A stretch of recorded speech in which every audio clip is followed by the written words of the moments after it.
तबारुक व तआला नहीं, ये भी नहीं जानते, छोटी सी बात है। अरे सारी कायनात को बनाने वाला कौन है? अल्लाह।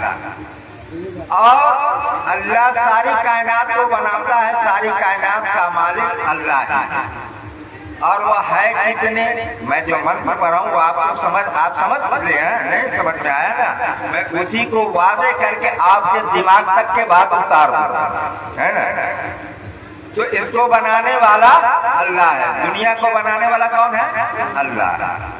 अब अल्लाह है तो है कितने, कितने हैं जानते हैं? वो भी नहीं जानते। अल्लाह एक है। हमेशा हमारे उलमाए करम बताते हैं कि अल्लाह कितने हैं? एक है। अब एक भी समझ में आ गया, जब हम संस्कृत पढ़ेंगे तो आपको समझने में आसानी होगी। अब अल्लाह कितने हैं? एक। अब एक है, अनेक नहीं है, 2 4 5 10 नहीं है। अब एक तो है तो कैसा दिखने में है? हम जैसे हाथ पैर सर वाले हैं, या 10-20 हाथ या 10-20 सर वाले हैं, कैसा है ये तो नहीं जानते। तो हमारे उलमा कहते हैं कि अल्लाह समद, अल्लाह बेनियाज है, उसका कोई चीज नहीं, कोई शक्ल सूरत मूरत कुछ भी नहीं है।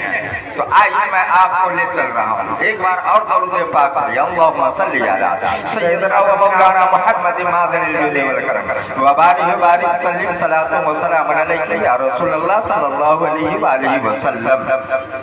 ना तो सकल संपदा तुम्हारी, ना तो सकल संपदा तुम्हारी, मैं सेवक समेत सुसनारी।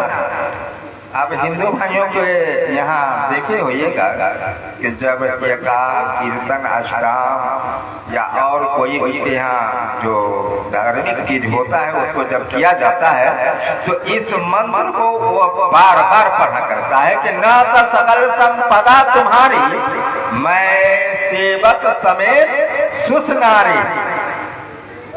जब वह भक्ति करने वाला भक्ति करने के लिए बैठता है तो इस मंत्र को बार बार पढ़ा करता है। जिस तरीके से हम जब कुरान पाक पढ़ते हैं, कुरान पाक में एक सूरह आती है सूरह रहमान, उसके अंदर एक आयत है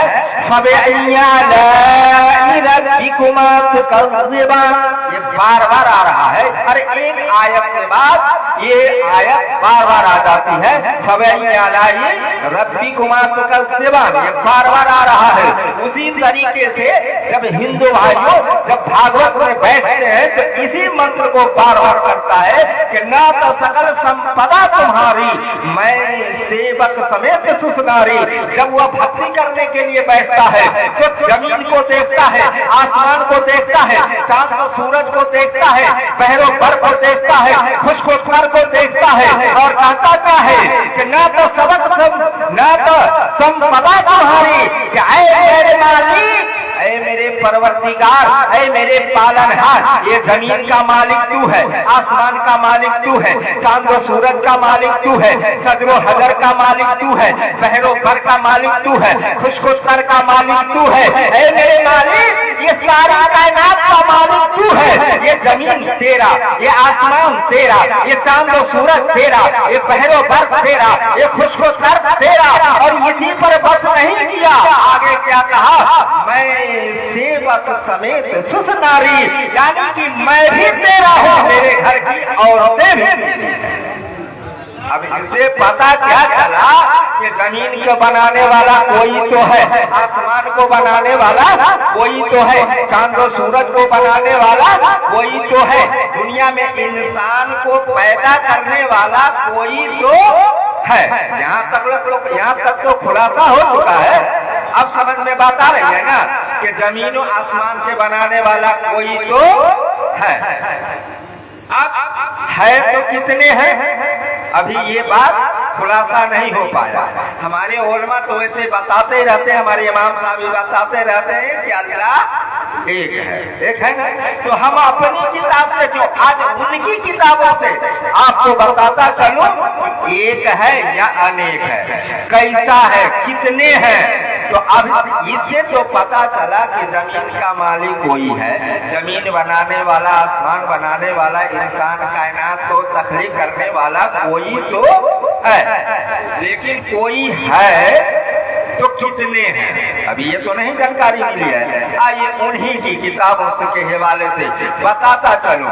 सबसे पहले आपको बता दूं कि हमारे यहाँ कितनी किताबें हैं, जानते हैं हमारे यहाँ कितनी किताबें? अपनी कितनी किताबें हैं? अपनी 4 किताबें। कितनी किताबें हैं? 4। तौरेत, इंजील, जबूर और आखिरी किताब है कुरान पाक, है ना।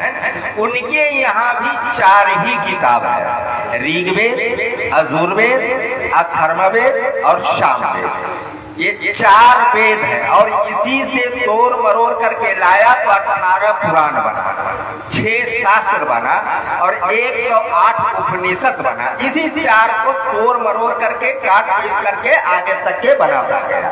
तो बात समझ में आई? हमारे यहाँ भी 4 किताबें, उनके यहाँ भी 4 किताबें। तो हम अपनी बात क्यों बता, अपनी बात तो हमारे उलमा बताते। आज उनकी किताबों से साबित करना है कि जमीनों आसमान का बनाने वाला वह खालिक, वह अल्लाह कितने हैं। तो उन्हीं की किताब सबसे पहली किताब है ऋग्वेद। उसमें लिखा हुआ है यको जगदीश्वरा, यको जगत गुरु, सर्व अवतार सत्य, सर्व धर्म सत्य, सर्वता सम्मानम।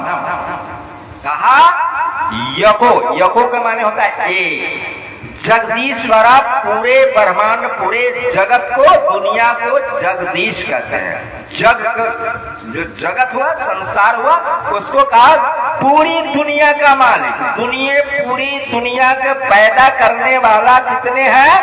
एक है। यको जगत गुरु, और पूरे संसार का, पूरी दुनिया का एक ही गुरु है। कितने गुरु हैं? गुरु समझते हैं? उस्ताद, है ना। हर चीज में एक उस्ताद होता है। चाहे आप साइकिल बनाइए, उसमें भी उस्ताद की जरूरत। आप अपने खेत में रोपनी कीजिए, उसमें भी बताने वाला उस्ताद होता है। हर काम में उस्ताद होता है। लेकिन यहाँ क्या कहा जा रहा है?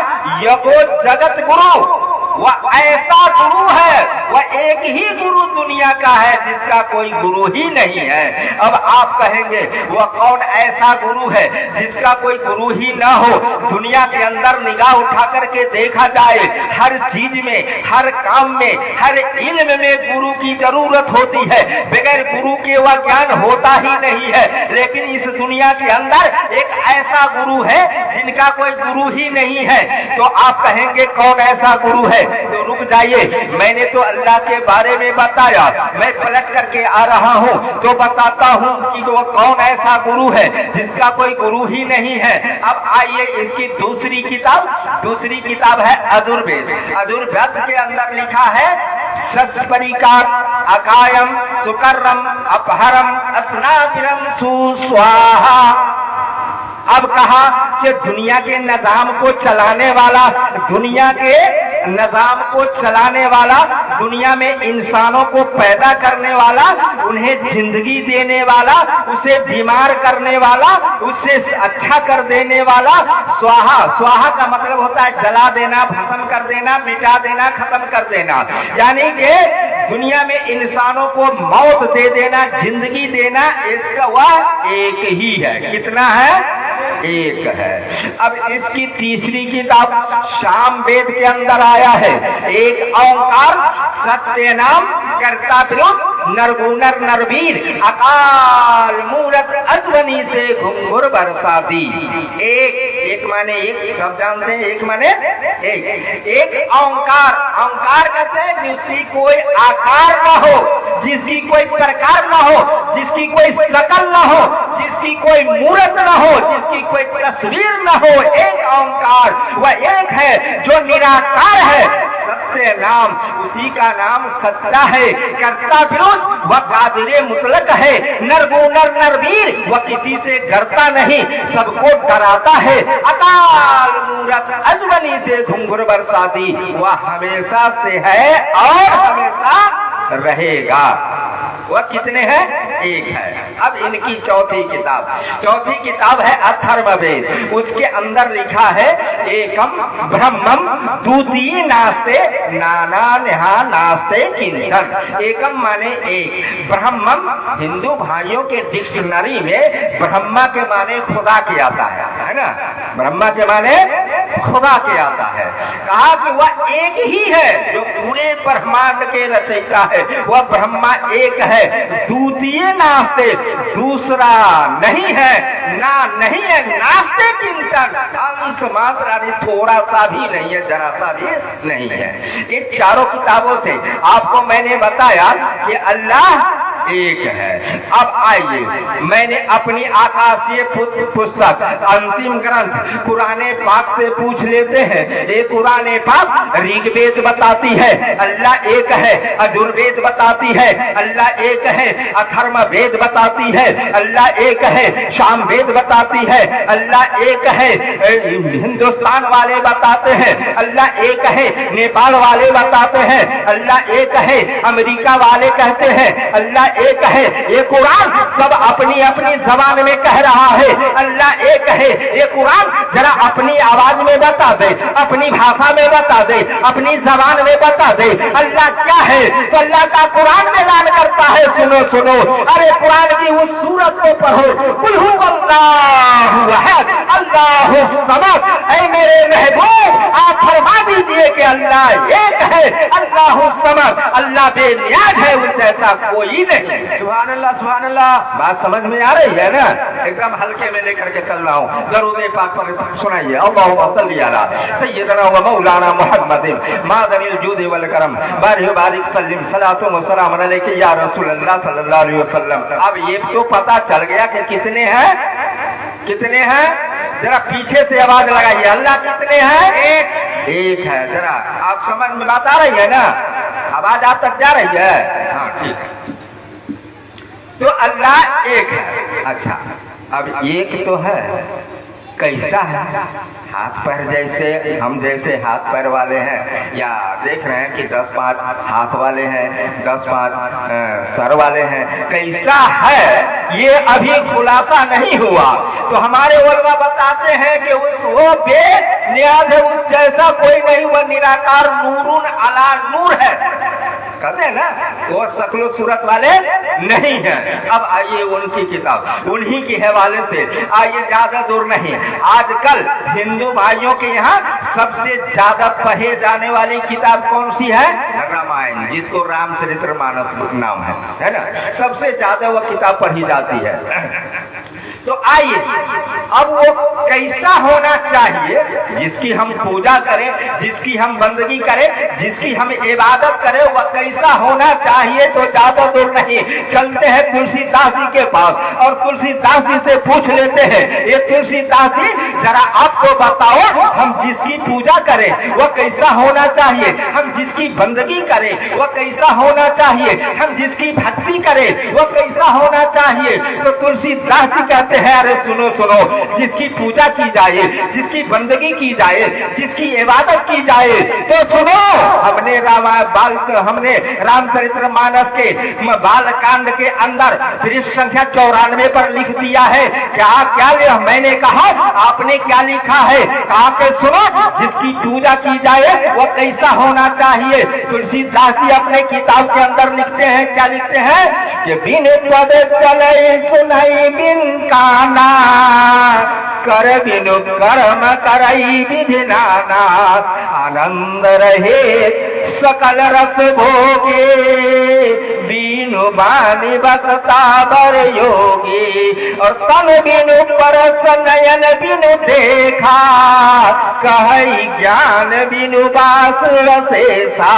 अरे तुलसीदास जी कहते हैं, अरे सुनो, जिसकी पूजा की जाए, जिसकी भक्ति की जाए, जिसकी बंदगी की जाए, सुनो वह कैसा होना चाहिए। बिनु पद चलई, यानी पद कहते पैर को, यानी कि उसकी पूजा की जाए जो बगैर पैर के चलता हो, बगैर हाथ हाथ के पकड़ता हो, बगैर जबान के बोलता हो, बगैर आंख के देखता हो, बगैर कान के सुनता हो, यानी कि वह जिस्मानियत से पाक हो। पता क्या चला कि अल्लाह वह है, उसकी पूजा की जाए, उसकी बंदगी की जाए जो पैर रखता नहीं, चलता जरूर है, हाथ रखता नहीं, देता जरूर है, कान रखता नहीं, सुनता जरूर है, आंख रखता नहीं, देखता जरूर है, जबान रखता नहीं, बोलता जरूर है। पता क्या चला, जो जिस्मानियत से पाक हो वही खुदा की जात हो, उसी की बंदगी करनी चाहिए, उसी की पूजा करनी चाहिए। बात समझ में आ रही है? भारी नहीं है? हाँ, एक मरतबा और दरूद पाक पढ़ लीजिए, आगे से पीछे तक दरूद पाक पढ़िए। अल्लाहुम्मा सल्ली अला सय्यदना व मौलाना मुहम्मद मादल जूद वल करम बारिक बारिक सल्लि सलात व सलाम अलैका या रसूलल्लाह सल्लल्लाहु अलैहि वसल्लम। अब ये भी पता चल गया कि कैसा होना चाहिए, निराकार, उसकी कोई शकल सूरत, कोई मूरत नहीं होनी चाहिए। ये तुलसी जात की जवानी है। अच्छा, अब हम पूजा करते हैं, पूजा करते हैं तो पूजा करने का तरीका भी होनी चाहिए ना। अब देखिए, हमारे हिंदू भाइयों में देखते होइएगा कि बाइक जो चलाते हैं तो 40, 50, 60, 70 की स्पीड में होता है ना गाड़ी। अब उस स्पीड में जा रहा है और सामने कहीं मंदिर आ गया तो 1 सेकेंड वहां ब्रेक पर पैर नहीं रखेगा, बल्कि 5 किलो का सर हिलाएगा। ये हो गया पूजा। होता है ना? नहीं, ऐसे पूजा नहीं होता। पूजा कैसे होता है तो सुनिए। जब रावण ने सीता को उठा करके लंका में ले गया तो रामचंद्र जी ने एक सेना को तैयार किया, और सेना को तैयार करने के बाद उसे पता चला, खोजते तलाशते इधर उधर भटकते उटकते में उसे पता चला कि रावण ने सीता जी को ले गया है। तो उस पर चढ़ाई करने, सीता को छुड़ाने के लिए चला। जब आखिरी समंदर के तट पर पहुंचा तो रास्ता ही नहीं था, समंदर को पार करे तो कैसे करेगा। तो वहां उन्होंने क्या किया, खीमा लगा दिया। खीमा समझते हैं? डेरा। अभी देखते हैं ना करोड़ी सब कैसे डेरा लगाता है, इस गांव से उस गांव, उस गांव से उस गांव जाकर के अपना खीमा लगाता है। तो वहां खीमा लगा दिया गया कि कुछ इंतजाम किया जाए ताकि इस दरिया को पार करके तब ना लंका पे चढ़ाई करेंगे। तो वहां जब खीमा लगाया गया तो उनका सबसे चहीता जो साथी था, जो भक्त था, भगत, वो हनुमान जी। तो उनसे वो बहुत ज्यादा प्यार करते थे। उन्होंने प्यारो मोहब्बत में आकर के रामचंद्र जी से एक सवाल कर दिया, महाराज ये तो बताइए कि जब हम एक निराकार की पूजा करें, एक निराकार की भक्ति करें तो कैसे करना चाहिए। तो रामदत्त बोधामृत एक किताब है, उसके अंदर लिखा है। तो रामचंद्र जी ने हनुमान जी से क्या बताया, कहा ए हनुमान जी सुनो, जिसकी पूजा की जाए वो पूजा का तरीका कैसा है। तो सर्वप्रथम तारकम सेवा, द्वितीय दंडमुच्चरत, तृतीय कुंडलाकारम, चतुर्थ अधरचंद्रकम। यानी कहा ए हनुमान जी, जिसकी पूजा एक निराकार की जब तुम पूजा करने के लिए अपने आप को तैयार कर लो, जब इबादत करने के लिए अपने आप को तैयार कर लो तो उस वक्त बिल्कुल सावधान से दुनिया से अलग होकर के उस मालिक की तरफ अपने ध्यान को आकर्षित करो, यानी उस मालिक की तरफ अपना ख्याल रख दो। और रखने के बाद जब तुम पूरे तरह से तैयार हो जाओ तो प्रथम तारकम सेवा, पहली बात ये है हनुमान सुनो, सबसे पहला काम ये करना कि सीधे अपने पर खड़े हो जाना। जिस तरीके से तार सीधा खड़ा होता है, अब हनुमान रामचंद्र जी ने जो हनुमान जी को तरीका बताया, आज तक किसी हिंदू भाइयों को आपने करते हुए नहीं देखा होगा। वह तरीका जो रामचंद्र जी ने हनुमान जी को बताया है वह आज तरीका हम अपना रहे हैं। जब हम नमाज पढ़ने के लिए जाते हैं, बावजू हो जाते हैं, मुसल्ला पर खड़े होकर के इस तरीके से, इस शान से खड़े होते हैं जिस तरीके से तार का पेड़ सीधा खड़ा होता है। न हम दाएं देखते हैं, न हम बाएं देखते हैं, न आगे देखते हैं, न पीछे देखते हैं, और हमारी निगाहें सजदे की जगह पर होता है। कहा कि प्रथम तारकम सेवा, पहली बात ये है हनुमान सुनो, सीधे खड़े हो जाना। अब सब बात समझ में आ रही है ना? अब वो हालत क्या है? प्रथम तारकम सेवा, पूरे सीधे खड़े हो जाओ। अब हम कयाम में खड़े होते हैं, हाथ बांध कर अल्लाह अकबर करके हाथ बांध लेते हैं, बिल्कुल सीधा होते हैं, दाएं भी नहीं देखते, बाएं भी नहीं देखते, आगे भी नहीं देखते, पीछे भी नहीं देखते, कहाँ क्या है। हमने अल्लाह की तरफ लोगों को लगा दिया है, अपने ख्याल को अल्लाह की बारगाह में झुका दिया है। यहाँ तक के अब कहा दूतिये अधर चंद्रकम। अब दूसरी बात सुनो हनुमान, दूसरी तरीका ये है कि पूरे आधर चंद्रकम, आधी चांद बन जाना। अब बताइए आधी चांद कैसा होता है? जब चांद तुलो होता है तो कैसा होता है? झुका हुआ होता है, टेढ़ा होता है ना। और जब हम रुकू की हालत में जाते हैं तो कैसे होते हैं? झुके होते हैं, न सीधा होते हैं और न नीचा होते हैं। कहा दूतिये अधर चंद्रकम, यानी दूसरा के आधा चांद बन जाना। जब हम रुकू की हालत में होते हैं तो आधा चांद बन जाते हैं। और कहा तीसरा कहा कुंडलाकारम। एक हनुमान सुनो, तीसरा ये है कि दंड मुच्चरत। तीसरी बात है कि दंडवत करना। अब दंडवत करने की बारी आई तो हनुमान जी ने पलटकर सवाल पेश किया, महाराज दंडवत तो कई तरीके के होते हैं, कोई लंबा लेट करके करता है, कोई उठक बैठक करता है। अब बताइए कि हम दंडवत कैसे करेंगे? हम दंडवत करें तो कैसे करेंगे? किस हालत में, किस तरीके से? लंबा लेट करके करेंगे, पट लेट करके करेंगे, या उठक बैठक करेंगे? किस तरीके से करेंगे? तो रामचंद्र जी ने बताया, सुनो, अब दंडमुच्चरत, दंडवत इस तरीके से करना, सष्टांग कर्तव्य, यानी कि सष्टांग करना। और ये सष्टांग जो है दो लफ्जों से मिल करके बना है, स प्लस अष्टांग। तो 100 के माना होता है 7, 100 के माना 7, और अष्ट के माना संस्कृत में अष्ट कहते हैं 8 को, है ना। कहा कि ये हनुमान सुनो, तीसरी बात ये है कि जब तुम पूजा करो तो तीसरी बात के सष्टांग करो। सष्टांग के 8 अंग को जमीन पर रख करके अपने ईश्वर की भक्ति करो, अपने रब की बंदगी करो, अपने रब की इबादत करो। 8 अंग को जमीन पर रखो। अब ये हुआ सष्टांग, कितने? 8 अंग को। अब जब हम सज्जा के हालत में होते हैं, जब हम सज्जा में जाते हैं तो अब गिनती कीजिए। जब हम सज्जा में जाते हैं, हमारा पेशानी जमीन पर होता है, हमारा नाक जमीन पर होता है, कितने हो गए? 2, और दोनों हाथ की हथेली जमीन पर होता है, 2 और 2 कितने हो गए?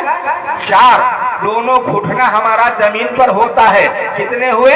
6। और दोनों पैर का पंजा मुड़ा हुआ अंगुलियां जमीन पर, कितने हो गए?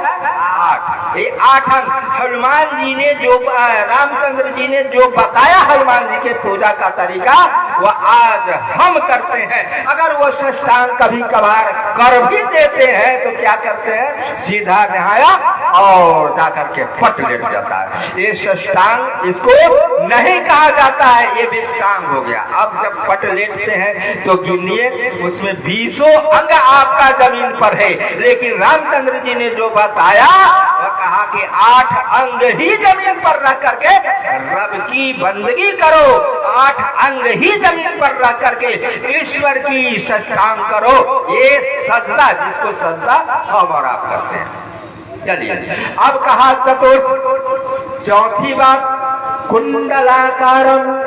चौथी बात क्या है हनुमान सुनो, जब तुम ये सारे कायदे कर लो, अब कुंडल कलाकारम, अब कुंडली मार करके बैठ जाओ। जिस तरीके से सांप कुंडली मार करके बैठ जाता है, अब बताओ जब हम तहियात में बैठते हैं हमारा पूरा जिस्म के अज़ा सिमट जाता है, ना पैर हमारा खुला रहता है, ना हाथ हमारा इधर उधर रहता है, ना हमारी निगाहें इधर उधर रहती है, पूरी निगाह गोद में होती है, पूरा दोनों हाथ सिमटा हुआ रहता है। इस तरीके से बैठो जिस तरीके से सांप कुंडली मार करके बैठता है, उस तरीके से हम पूरे अज़ा को लिपट करके बैठ जाते हैं। ज़रूर पाक पढ़िए अल्लाहुम्मा सल्ली अला सय्यदना व सफीना मौलाना मुहम्मद वादिल जुद वल करम बारिक सल्लिम सलातुम व सलामुन अलैका या रसूलल्लाह सल्लल्लाहु अलैहि वसल्लम। तो ये जो हनुमान रामचंद्र जी ने जो तरीका बताया, वह तरीका आज हम अपना रहे हैं। आज हम नमाज में वही तरीका अपना रहे हैं, है ना। चलिए अब हम उसी जगह पर जाते हैं जहां से हमने शुरू किया था। यको जगत गुरु, पूरी संसार का, पूरे सृष्टि, पूरे ब्रह्मांड का वह एक ही गुरु है। आप कहेंगे वह कौन गुरु है? तो आज जिसको मैं लेकर के चल रहा हूँ गारे हेरा में, आज भी जो हाजी हज करने के लिए जाते हैं उससे पूछिएगा, वह गारे हेरा का नक्शा आज भी मौजूद है। वह इतना तंग है कि वहाँ एक आदमी से ज्यादा की जगह ही नहीं है। उस गारे हेरा में हम और आपके आका हुजूर अहमद मुस्तफा मोहम्मद मुस्तफा सल्लल्लाहु तआला अलैहि वसल्लम उस गारे हेरा में चले जाते थे और वहां जाकर के अल्लाह की इबादत किया करते थे। क्या कहा? वेदहमित पुरुष महानिमातित पुरुष तपसा प्रस्तात अन्याय, यानी कि वो अहमद नामी पुरुषम वह इंसान होगा, जो अहमद नामी आदमी होगा। अरे हमारे आका के दो नाम है। कितने नाम है? वैसे तो हमारे यहाँ जमीन पर 99 नाम से याद किए जाते हैं, खास दो नाम है। जब मेरे आका इस दुनिया में नहीं आए थे उससे पहले मेरे आका का नाम क्या था? अहमद। आसमान वाले फरिश्ते वाले सब अहमद करके पुकारा करते थे, और जब इस दुनिया में आ गए तो अब अहमद से मोहम्मद का करके पुकारा करते हैं, है ना। तो उस गारे हेरा में कहा कि वेदा हमीद पुरुष अहमद नामी पुरुष इंसान होगा। अहमद वेदा हमीद पुरुष महानिमातित उरुर तपस, यानी कि वह अहमद नामी इंसान इतने बड़े महान होंगे। किस चीज में? उरुर वर्णन करना, तपसा अपनी इबादत में, यानी कि वह जिक्र करने में इतने आगे होगा कि उसके बराबर कोई होगा ही नहीं। उरुर तपसा प्रस्ताव अपनी इबादतों में। तो मेरे और आपके आका सरकार मुस्तफा उस गारे हेरा में चले जाते थे और कई दिन तक वहाँ कयाम करते, उसी जगह रुक जाते, वही अल्लाह का जिक्र किया करते थे, वही अल्लाह की बंदगी किया करते थे। उसी दौरान रब कायनात की तरफ से ये हुक्म मिला, ए जिब्रील अमीन अब वहाँ चले जाओ। कहाँ चले जाओ? जहाँ मेरे महबूब है। अब वहाँ उस जगह पर, जिस जगह पर मेरे और आपके आका मौजूद है। अब यहाँ किताब के अंदर क्या लिखा है? उन्हीं की किताबों के हवाले, हमारे हिंदू भाइयों की किताबों के हवाले से क्या लिखा है? अज्ञान हेतु कृत मोहमदा अंधकारम ना संविधायम हेतु दैतो विवैका। अज्ञान हेतु, यानी अज्ञान कहते हैं, ये संस्कृत भाषा है। संस्कृत के शब्द के शुरू में, जब शब्द शुरू होता है तो उसके शुरू में अगर अ का उच्चारण होता है तो नहीं का माना पैदा करता है। और ज्ञान और ज्ञानी, कहा के अज्ञानी, अज्ञानी अनपढ़ को कहते हैं। अज्ञानी किसको कहते हैं? अनपढ़ को। वो आएगा, कौन आएगा? वो आएगा तो अनपढ़ को, ला इल्मी को, जहालत को खत्म कर देगा। कौन? आगे नाम आ रहा है। अंध अज्ञान हेतु यानी वह सबके लिए ज्ञानी को खत्म करेगा, ला इल्मी को मिटा देगा। आगे नाम आ रहा है मोहम्मदा, उसका नाम मोहम्मद होगा। अंधकार नाशम, उनके आने के बाद अंधेरा नाश हो जाएगा। ये तीन बातें उसके अंदर पाएगा। इस मंदिर के अंदर क्या पाया गया? वो आएंगे तो सबसे पहले अज्ञान यानी लाइल्मी को खत्म कर देगा। लोग उस वक्त पढ़ना लिखना नहीं जानते थे, है ना, तो वह आएंगे तो लाइल्मी को खत्म करके इल्म की उजागर कर देंगे और उसका नाम क्या होगा? मोहम्मद। और वह सबके लिए हितकारी बन करके आएगा। अज्ञान हेतु कृत मोहम्मदा अंधकारम, और उसके आने के बाद दुनिया के अंदर जो अंधकार होगा उसको वो नाश करेगा। अब तो पहले क्या कहा कि वो आएंगे तो ला इल्मी को, जहालत को खत्म करेगा। जब हम और आप आका उस गारे हेरा में जिक्र इलाही में मशगूल थे, अब हजरत जिब्रील अमीन पहुंच जाते हैं और अर्ज करते हैं इकरा या मोहम्मद। क्या कहते हैं? इकरा या मोहम्मद, ऐ मोहम्मद सल्लल्लाहु अलैहि वसल्लम पढ़िए। अब मेरे आका फरमा, जैसे ही जिब्रील ने कहा कि या मोहम्मद सल्लल्लाहु अलैहि वसल्लम आप पढ़िए, तो मेरे आका फरमाते हैं माँ अना बकारी, मैं पढ़ने वाला नहीं। मेरे आका ने क्या जवाब दिया?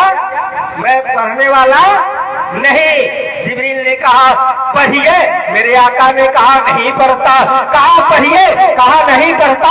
कहा पढ़िए, कहा नहीं पढ़ता। जिब्रील अमीन रब की बारगाह में पलटकर हाजिर होता है, अर्ज करता है मौला तेरे हबीब की बारगाह में गया था, तेरे हबीब के पास गया था, वो तो पढ़ता ही नहीं है। रब ने फरमाया जिब्रील मेरे महबूब पर, मेरे हबीब पर अपना आदेश चलाएगा। अरे वो कैसे मानेगा? जरा मेरा नाम लेकर के तो देख। अब हजरत जिब्रील अमीन पलट करके आए और अर्ज की या रसूल अल्लाह पढ़िए उसके नाम से जिसने हमें और आपको पैदा किया। या रसूल अल्लाह पढ़िए उसके नाम से जिसने सारी कायनात की तखलीक फरमाई है। इकरा बिस्म रब्बिकल लज़ी खलका, है या रसूल अल्लाह पढ़िए उसके नाम से जिसने सारी कायनात की तखलीक फरमाई है। अब मेरे और आपके आका अब पढ़ना शुरू कर दिए। अब इतना पढ़ना शुरू कर दिए कि अब रुकता ही नहीं, रुकते ही नहीं, पढ़ते जा रहे हैं। हजरत जिब्रील ने कहा या रसूल अल्लाह पढ़िए, वो नहीं पढ़ रहे हैं, लेकिन जब रब का नाम आ गया तो अब आप रुकते नहीं। मामला समझ में नहीं आया।